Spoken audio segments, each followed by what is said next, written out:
తెలుగు రాష్ట్రాల్లో సంచలనం సృష్టించిన ఎమ్మెల్సీ దువ్వాడ శ్రీనివాస్ దివ్వెల మాధురి జంట మరోసారి వార్తల్లోకి ఎక్కారు. పుట్టినరోజు సందర్భంగా డిసెంబర్ 11వ తేదీ రాత్రి మొయినాబాద్ ఫామ్ హౌస్లో నిర్వహించిన పార్టీపై పోలీసులు ఆకస్మిక దాడి చేశారు.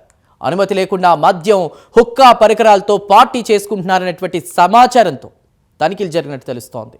దువ్వాడ మాధురి శ్రీనివాస్తో కలిపి మొత్తం 19 మంది ఈ పార్టీలో ఉన్నట్లు పోలీసులు గుర్తించారు. ఆ వివరాలు చూద్దాం.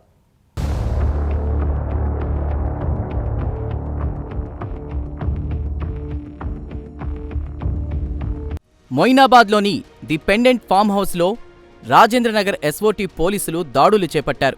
అనుమతి లేకుండా మద్యం సేవించి బర్త్డే పార్టీ నిర్వహిస్తున్నారనే సమాచారంతో పోలీసులు ఎంట్రీ ఇచ్చారు. భార్య మాధురి పుట్టినరోజు సందర్భంగా డిసెంబర్ 11వ తేదీ రాత్రి ది పెండెంట్ ఫామ్ హౌస్లో వైసీపీ నాయకులతో కలిసి దువ్వాడ శ్రీనివాస్ పార్టీ నిర్వహించినట్లు పోలీసులు నిర్ధారించుకున్నారు.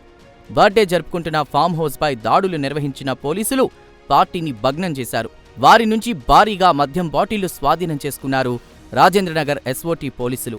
దువ్వాడ శ్రీనివాస్, దివ్వెల మాధురిలను పోలీసులు అదుపులోకి తీసుకున్నారు.